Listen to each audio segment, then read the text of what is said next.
అనంతపురం జిల్లాలో అమిగోస్ అక్రమాలు వెలుగులోకి వస్తున్నాయి. ఒక్కొక్కరిగా బయటకు వస్తున్నారు అమిగోస్ సంస్థ బాధితులు. గతేడాది మార్చి నెలలో ఉమ్మడి అనంతపురం జిల్లాలోకి అమిగోస్ సంస్థ ఎంటర్ అయింది. గత ప్రభుత్వంలోకి మంత్రిగా పనిచేసిన పెద్దిరెడ్డి రామచంద్రారెడ్డి అండదండలతో గనుల నుంచి రాయల్టీ వసూలు చేశారు. రాయల్టీ కోసమే ఈ సంస్థను క్రియేట్ చేశారని ఆరోపణలు వినిపిస్తున్నాయి.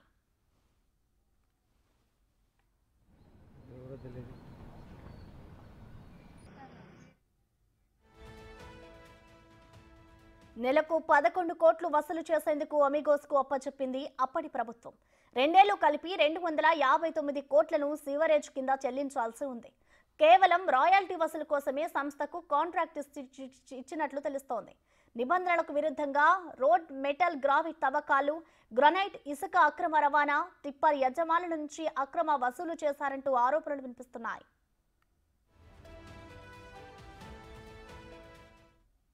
నేను చేస్తుండేది ఆరోపణలు కాదు, అమిగోస్ సంస్థ మీద ఆరోపణలు కాదు, అవి వాస్తవాలు. ఈరోజు చూడండి, 2023 మార్చి నుంచి నిన్న ఒక రైతు వచ్చినాడు బాధితుడు.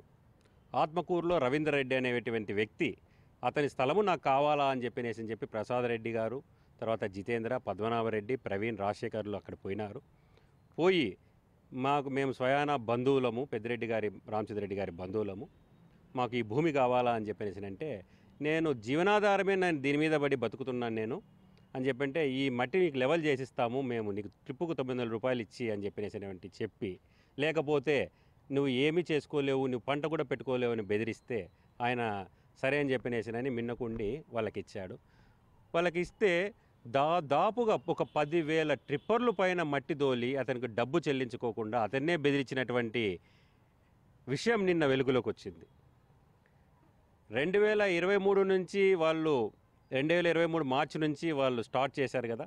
స్టార్ట్ చేసిన ఒక నెలలోనే మా క్వారీ యజమానులందరినీ కూడా బెదిరించి, ఎలాగ బెదిరించారు అని చెప్పంటే, మైన్స్ డీడీ గారు అయినటువంటి నాగయ్య గారిని తొత్తుగా చేసుకొని, అలాగే మైన్స్ విజిలెన్స్గా ఉన్నటువంటి మున్రామయ్య గారిని కూడా వాళ్ళ తొత్తుగా పెట్టుకొని, మొత్తం క్వారీ యజమానుల దగ్గర నుంచి డబ్బులు వసూలు చేయడమే కాకుండా క్వారీలోంచి వెహికల్స్ వస్తే ఇబ్బంది పెట్టి ఇచ్చేశారు.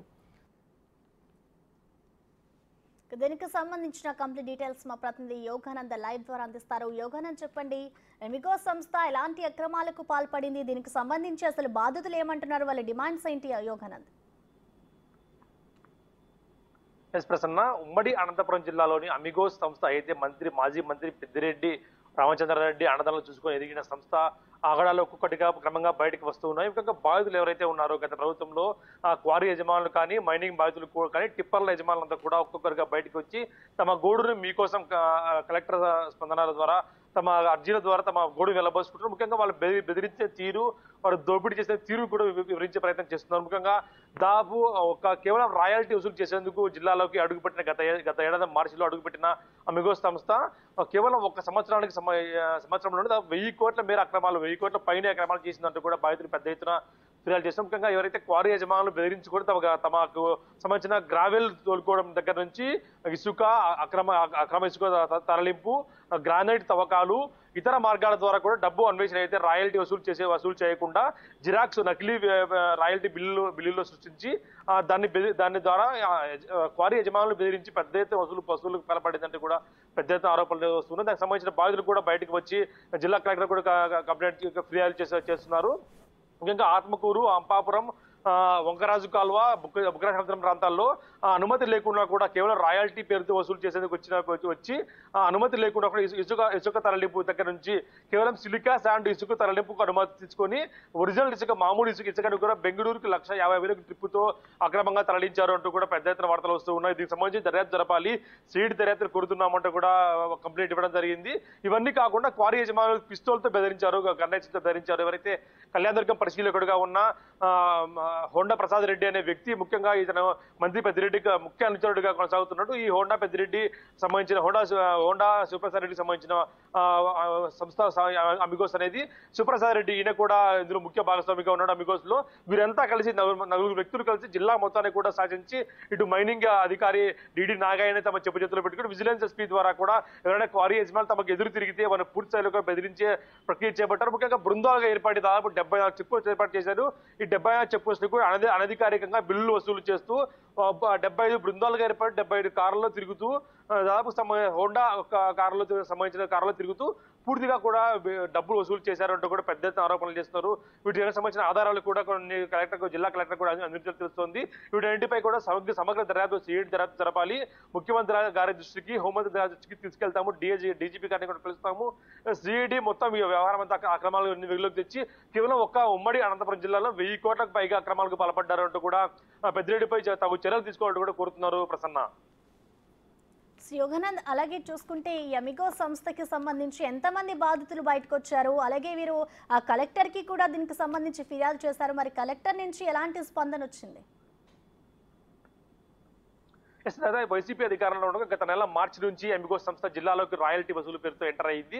వచ్చినప్పటి నుంచినే వీరికి ఇక్కడ ఉన్న ఉమ్మడి అనంతపురం జిల్లా ఉన్న మైనింగ్ వ్యవస్థపై కన్నుపడింది. ఈ మైనింగ్ వ్యవస్థలో లోపాలు, లోటుపాట్లు అన్ని కూడా యజమానుల దగ్గర నుంచి కూడా పూర్తిగా వారు తెలుసుకొని వారిని పూర్తిగా బెదిరించడం కూడా మొదలు పెట్టారు. దాదాపు 175 మంది క్వారీ యజమానులను బెదిరించినట్టు కూడా బయట వార్తలు వస్తూ ఉన్నాయి. ఆ 175 మంది కూడా ఒక్కొక్కరుగా బయటకు వస్తూ ఉన్నారు. గతంలో ఎవరైతే మిమ్మల్ని చంపేస్తాము అంటే కూడా రివాల్వర్ తీసి బెదిరించారు, అలాగే గన్ లైసెన్స్ ఉంది బెదిరించారు అంటూ కూడా బాధితులు ఎవరైతే ఉన్నారో వారు ఒక్కొక్కరుగా బయటకు వచ్చి జిల్లా కలెక్టర్కు, స్పందనకు లేదా డీజీపీకు లేఖ రాయడం జరిగింది. వీటన్నింటికి కూడా సిఐడి దర్యాప్తు జరపాలి. 1000 కోట్ల పైన అక్రమాలు చోటు చేసుకున్నాయి. టిప్పర్లను లాక్కున్నారు. అలాగే క్వారీలు కూడా దాదాపు సగానికి పైగా క్వారీలు కూడా లాక్కున్నారు. వీటిపై సమగ్ర దర్యాప్తు జరిపి ఇసుక అక్రమ తవ్వకాలు, గ్రావెల్ తవ్వకాలు, మరొకసారి అయితే సిలికా శాండ్ తో అనుమతి తెచ్చుకోవడం, వేరే ఇసుక తరలించడం నుంచి భూ యజమానులు బెదిరించడం, అదే గనుల యజమానులు బెదిరించడం దగ్గర నుంచి అనేక దర్యాప్తులు జరపాలి. వీటన్నిటిపై కూడా ముఖ్యంగా నలుగురు ఎవరైతే ఉన్నారో శివప్రసాద్ రెడ్డి అనే వ్యక్తి సంస్థ ఎండీగా ఉన్నాడు. ఆయన కళ్యాణదుర్గం వైసీపీ గత ఎన్నికల్లో కళ్యాణదుర్గం వైసీపీకి పరిశీలకుడుగా పనిచేయడం జరిగింది. అంటే వీరంతా కలిసే అక్రమాలకు పాల్పడ్డారు అంటూ కూడా పెద్ద ఎత్తున ఆరోపణలు చేస్తున్నారు. ముఖ్యంగా మంత్రి పెద్దిరెడ్డి అండదండలు చూసుకొని వీరంతా రెచ్చిపోయారు, పేటరేగిపోయారంటూ కూడా వీరంతా కూడా ఆరోపణలు చేస్తున్నారు. ఈ ఆరోపణలు తగ్గట్టుగానే దర్యాప్తు జరపాలి, ఖచ్చితంగా మాకు న్యాయం చేయాలంటూ కూడా మరికొద్ది రోజుల్లో దీక్ష కూడా చేస్తామంటూ కూడా చెప్తున్న పరిస్థితి నెలకొంది Prasanna. Right, thank you Yoganand.